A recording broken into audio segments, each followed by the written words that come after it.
innovaciones y buscar la agencia detrás de estos materiales es el análisis pormenorizado de lo que contabilizan como 700 vasijas, que son de este sitio de Galas, en Nuevo México, unos sitios de Bilbao, pero que básicamente son de toda esta área de Nuevo México.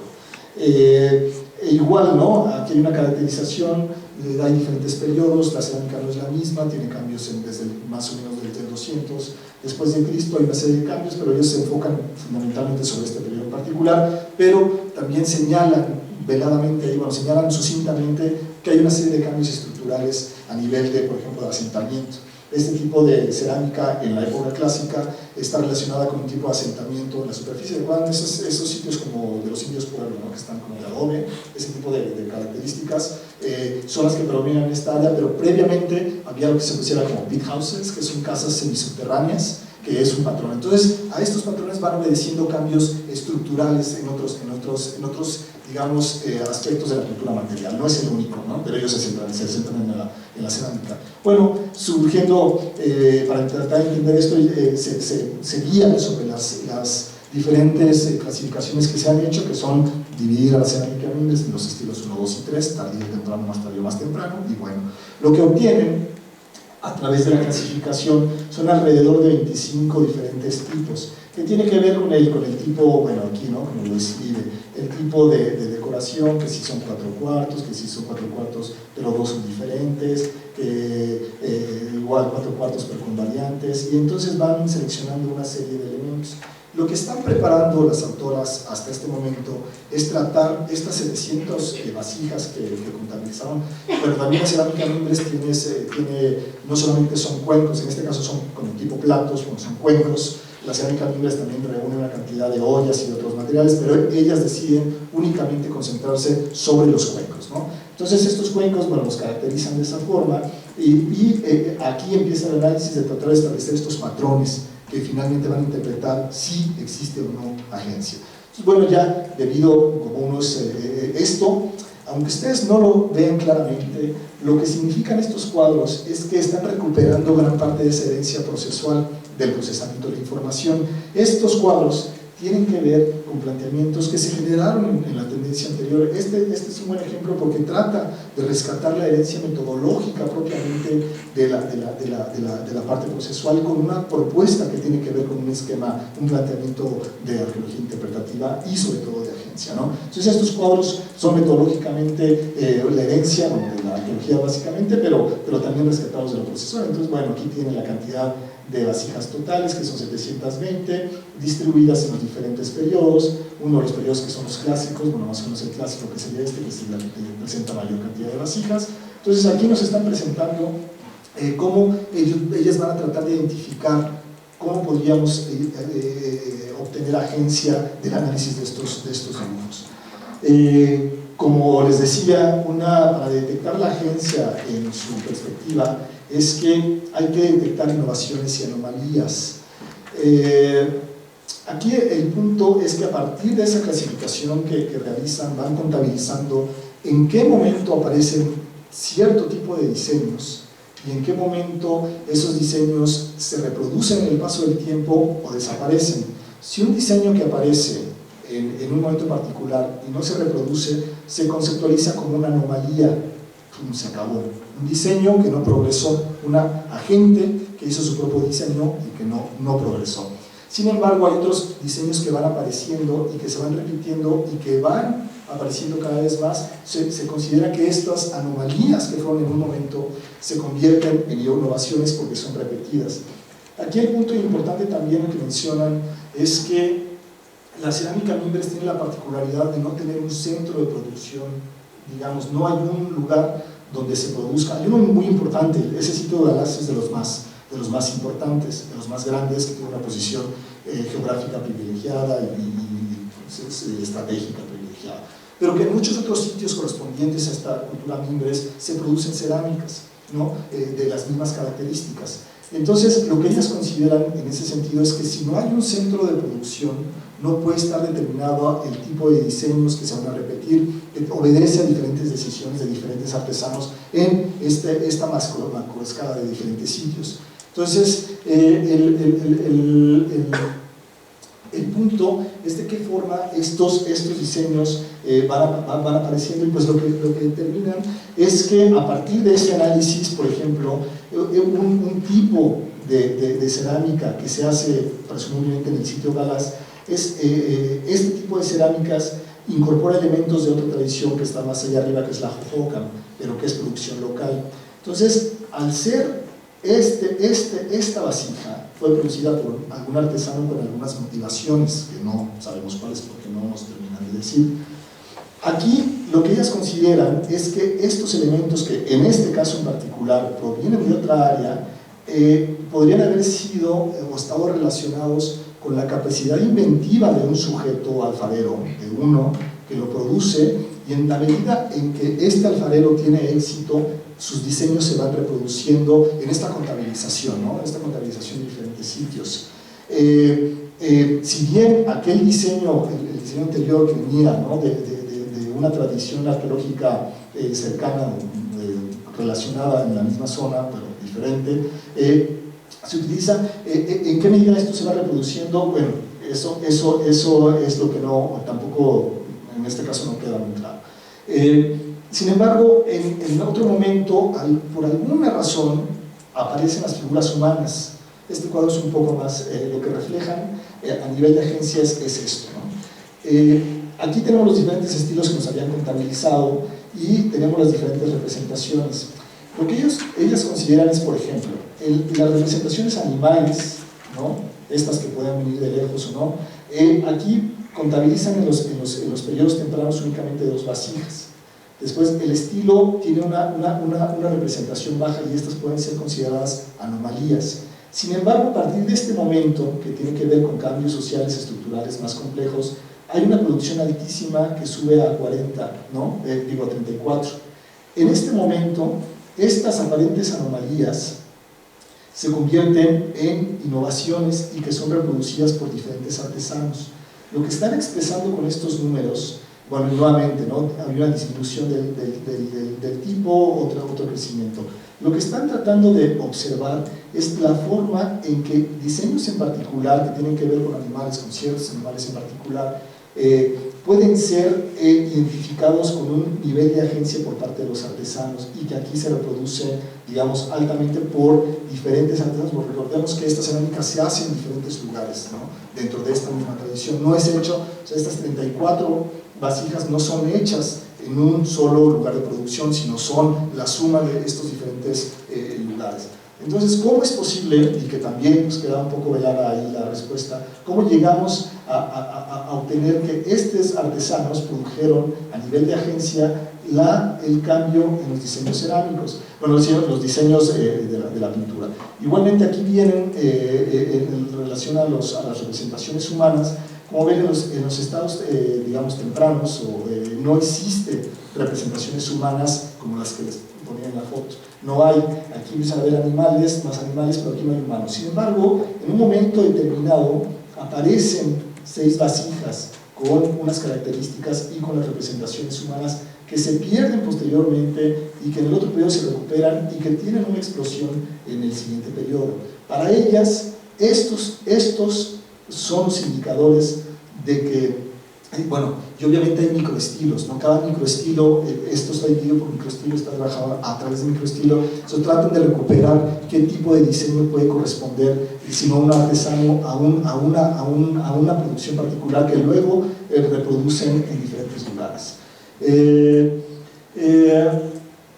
En realidad, aquí lo que vemos más bien es tratar de conciliar los diferentes intereses de las arqueologías que se han propuesto, y que ellas están proponiendo un método para tratar de identificar estos diseños anómalos y los que se convierten en innovaciones. Esto es importante, como lo decían ellas, relacionarlo con el contexto general. No hay una respuesta definitiva a esta propuesta aún. Es un artículo relativamente reciente.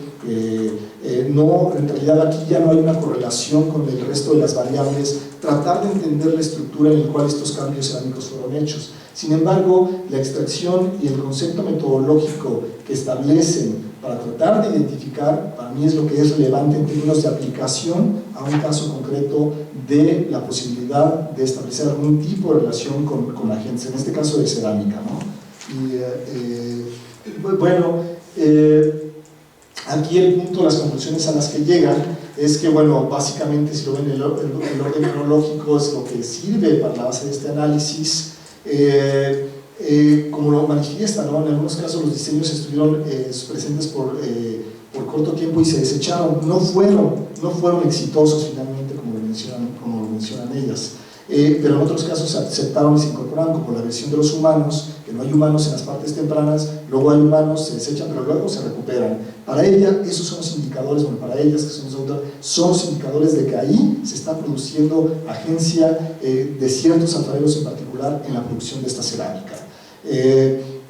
Aquí, bueno, es el punto, no si todos los diseños involucran a la agencia, pero aquí, ¿cuál es el punto? Y ahí lo subrayan como milla. Hay algunos sujetos que tienen más agencia que otros. En el caso de los diseños de los humanos, hay alguien que por su habilidad, porque es una cerámica que necesita, un ceramista que necesita mucha habilidad, que puede estar implícita la personalidad, así lo manifiestan, la personalidad del propio alfarero en términos de la innovación y la adopción de un estilo en particular en otras zonas, pues es un interrogante que queda, ¿no? Para ella, pues no es una relación lineal. Ellos sí dicen, aquí sí dicen en este trabajo que algunos alfareros, por sus habilidades, pudieron tener más agencia que otros, que es lo que se ha cuestionado, bueno, que le cuestionaba, ¿no? Como veíamos que Latour fue lo que cuestionaba de estas propuestas. Yo lo que rescato de este trabajo es la discusión que se hace en términos de tratar de incorporar la agencia propuesta por Giddens al análisis de la arqueología, particularmente en estas cerámicas. Si el ejemplo está bien logrado o no, pues aún son trabajos en marcha.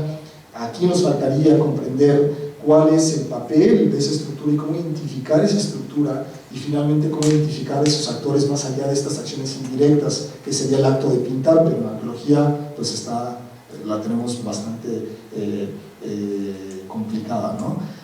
Sin embargo, queda un buen intento porque trata de conciliar diferentes posturas en términos de una interpretación contemporánea, de un enfoque distinto que tiene que ver con estas versiones sociológicas de la cultura, ¿no?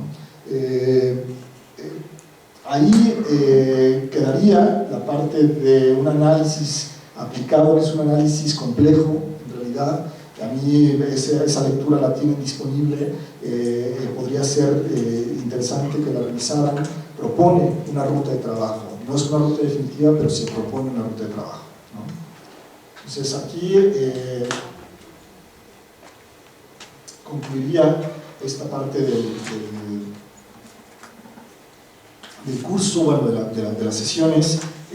No sé si quieran preguntar o comentar algo respecto a lo que acaba de, bueno, lo que es articulado. La definición de agencia,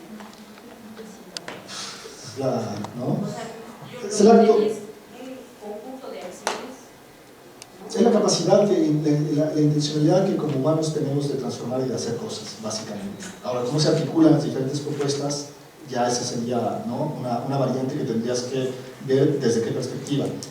¿Cómo es la agencia para Latour con un no humano, ¿no? Ahí sería, digamos, una pregunta, pero la agencia se refiere a esta capacidad que tenemos los humanos de hacer, de ejercer, ¿no? Hacer algo. Las cosas con Sí. una cierta intencionalidad. Exacto, bueno, ya sea si vas por Giddens o vas por Bourdieu, habría diferencia si es intencional o es inconsciente, pero es la capacidad que tendrías de hacer cosas. En el libro de la ruta del noroeste, hablan de un tipo de cerámica, el camino del autista, ¿no? Sí, el Corcopelli. ¿Sí qué? El Corcopelli. El camino del autista. Sí. Parece que es, no sé si se aplica un análisis, pero algo tiene mucho que ver con esa región, ¿no? Bueno, no, la verdad que no conozco este trabajo que dices, pero supongo lo revisaré y verificaremos ahí si tiene alguna relación, no sé. ¿Cuáles serían así algunas cosas puntuales que me interesan aprendamos. Sí, ya sé que no es políticamente correcto. Bueno, si quieres ahora volvemos a esa parte, ¿no? En realidad no se preocupen, yo no le pondría una pregunta define a la agencia en relación a nada que ver. Yo lo que les estoy intentando mostrar es un desarrollo contemporáneo de la teoría arqueológica y decidí utilizar, hay otros casos de multivocalidad, hay otros casos donde abordan desde la perspectiva interpretativa algún tipo de caso de estudio con diferentes comunidades, qué sé yo, pero a mí me parecía sugerente en términos de lo que representaba un estudio de caso de agencia, que es un estudio la verdad en marcha, ¿no? Pero que hay intentos de recuperar estos diferentes niveles de interpretación o de incorporarlos, ¿no? Entonces yo tampoco sería la cuestión, no te preocupes, no creo que venga algo que tenga que ver con esto directamente, porque ya es muy específico. Si hay alguna convergencia con ya vimos las personas de las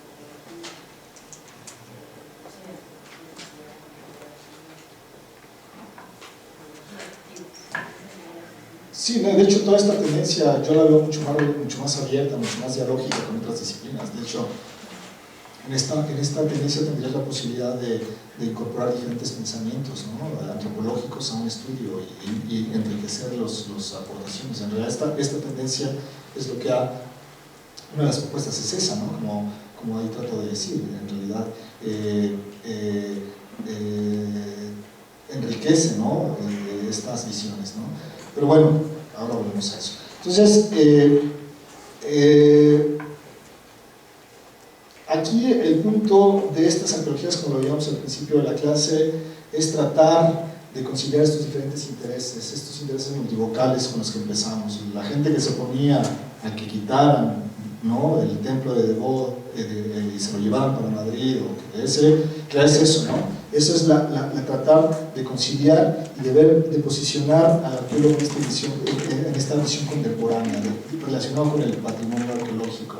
Bueno, en el fondo es una crítica a estos modelos normativistas, ¿no? Como ya vimos ahora, antes no había agencia, antes no había estructura, pero ahora sí, ahora buscamos a los enemigos. Entonces, esa es una de las aportaciones. Bueno, hay una relación total, integral con otras disciplinas sociales. Yo lo veo como una etapa de maduración, porque obviamente no está dictado únicamente por los estudios de agencia. La investigación contemporánea es mucho más rica y es un momento de suma interacción entre diferentes paradigmas, ya sea en historia cultural, procesuales o postprocesuales. En realidad es una época de maduración, y a lo que quería subrayar con este texto de agencia es que en realidad se intenta recuperar las aportaciones metodológicas de estos momentos previos y no navegar en el nivel de la estructura y la agencia, ¿no? En realidad se trata de recuperar ese componente arqueológico que es el análisis pormenorizado, que tiene que ver con el paradigma precedente, ¿no?, con el procesual.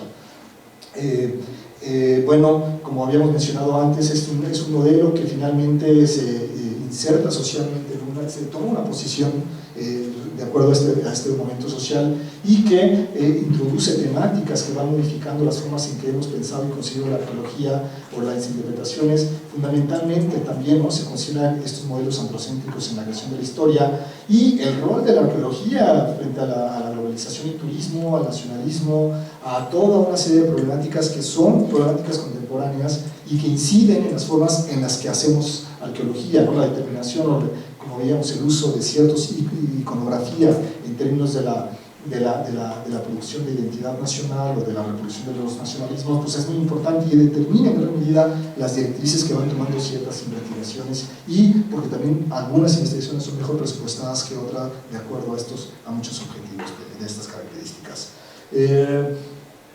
Finalmente, yo cerraría la parte de esta sesión volviendo a la pregunta inicial con la que iniciamos esta parte del curso. En realidad, lo que se está cuestionando en el fondo de esto, más allá de la diferencia metodológica, de tratar de identificar individuos en los estudios arqueológicos, la pregunta de fondo que está permanentemente ahí en esta agenda es: ¿a quién le pertenece el pasado?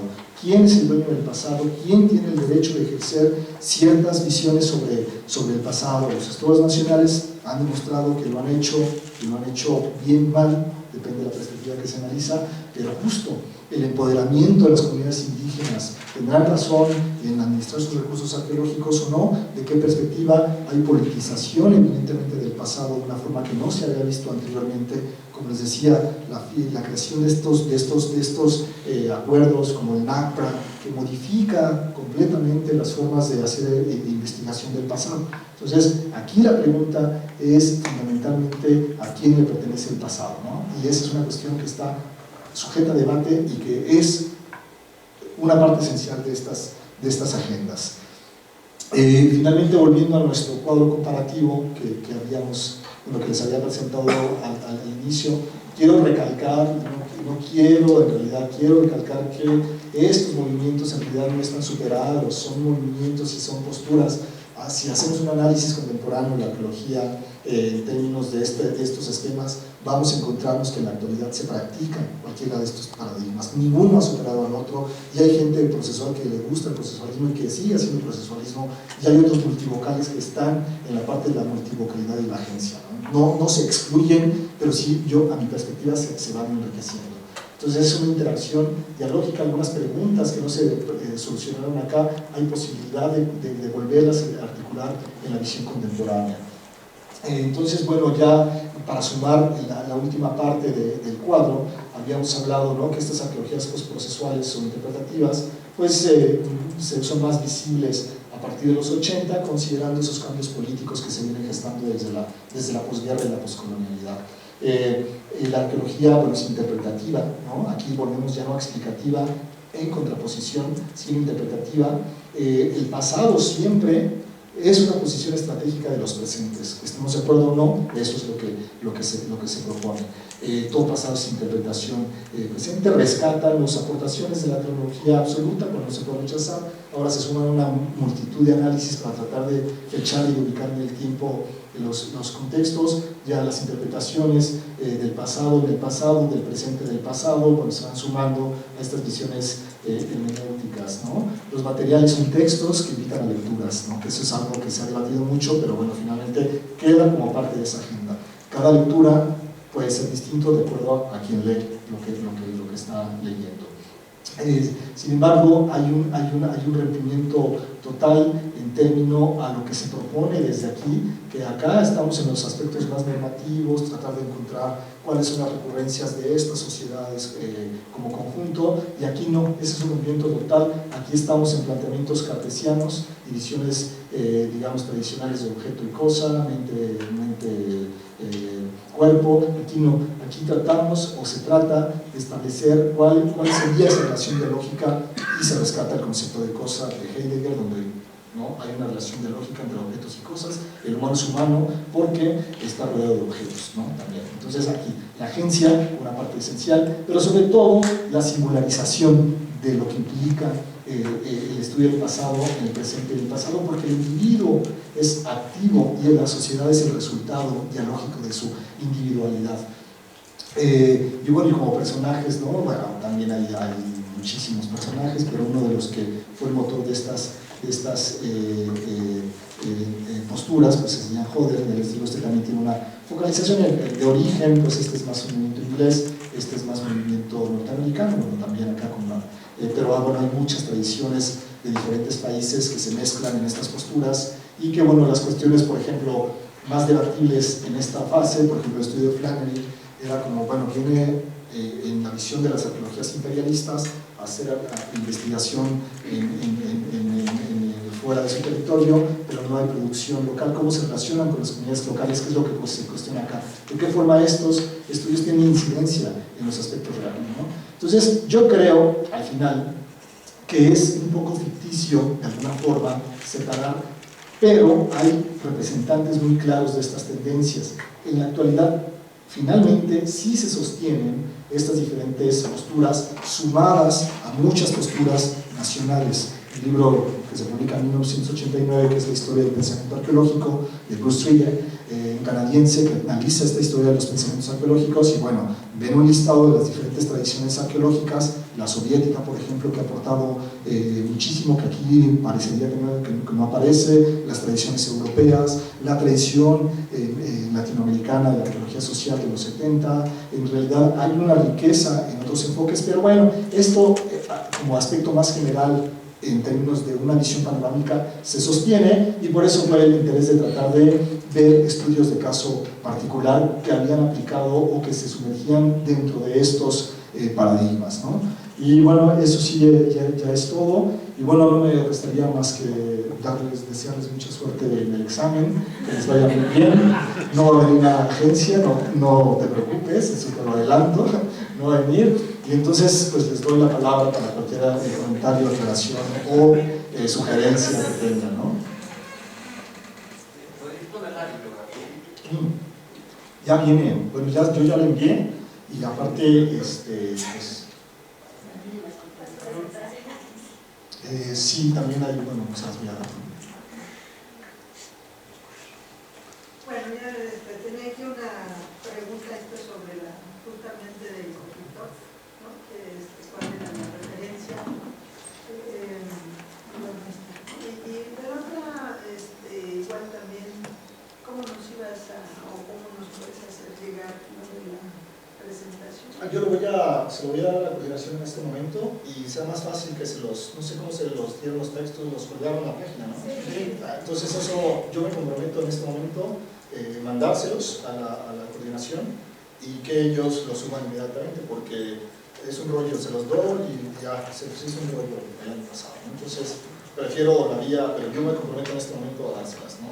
Finalmente es una guía, las lecturas las tienen, es una guía, la lectura está guiada en gran medida por este panorama, y me parece que su lectura, para aquellos que no son, digamos, no están en el ámbito arqueológico, creo que esto es una buena guía de acceso a esos textos, pero no dejen de leerlo, ¿no? Creo que son 5 lecturas obligatorias, y que ahí, bueno, de ahí se extrae parte del examen, ¿no? Entonces, bueno, pero esto es una ayuda. Entonces, y Copytop, yo tengo el libro completo de la vida social de las cosas en PDF, si quieres te lo puedo pasar, claro, sí, claro. Si cualquier bibliografía tengo alguna interesados en alguna temática, bueno, también casi todo lo tengo disponible, todo lo que ha mencionado lo tengo en un gran video en PDF, entonces el que necesita, adelante. Entonces, y una última nomás, igual y dices, es cierto, no está así tan tajantemente delimitado, ¿no?, las perspectivas teóricas y metodológicas, ¿no? Pero bueno, ¿tú te insertarías en alguna particular? ¿no te diste cuenta? Los tres, sí. ¿Sabes? Yo sí trabajo más en la visión, yo no me creo interpretativo, ni mucho menos, pero mi propia dinámica de trabajo me ha llevado a hacerlo un poco, y si me preguntas, asumirme dentro de las posturas de esta última fase, porque trabajo nacionalismo y turismo, por ejemplo, temas que no son muy afines. Trato de interpretar también el cine, la influencia del cine, entre arqueología del cine, que eso es un proyecto que tengo ahí un poco detenido, pero yo me inserto mucho más en aún en mi trabajo de campo, que lo hago en Sonora, el trabajo arqueológico, para que me bautice como arqueólogo, que me confirma como arqueólogo, que bueno, lo sigo haciendo, lo trato de incorporar algún tipo de este tipo de planteamientos de las tendencias más. No trabajo agencia, no, tampoco.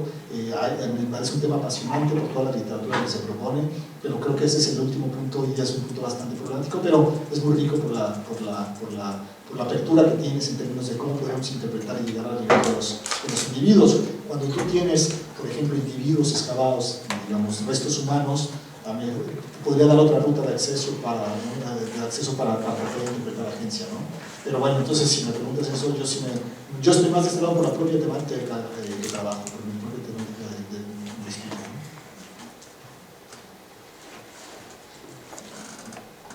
¿no? Nada, listos para el examen, aunque era agencia.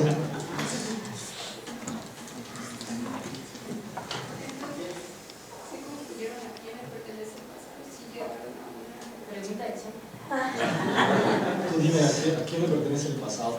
No, o sea, yo podría tener un proyecto, pero ellos llegaron a una conclusión.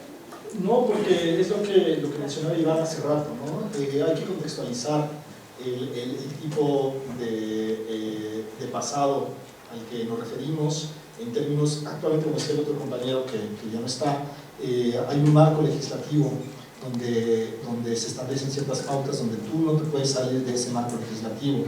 La pregunta queda a nivel teórico en términos de cuestionamiento si los estados nacionales siguen siendo los depositarios de este patrimonio en detrimento de las diferentes necesidades indígenas. La homogenización nacional lo que te está haciendo es, en el fondo, la gran paradoja es desaparecer la diversidad, porque si tú te das cuenta de la creación del México contemporáneo, de las naciones, tratas de homogenizar todo un conjunto de diferentes identidades, si quieres verlo así, en búsqueda de una sola. Eso está en detrimento de la diversidad que tenemos.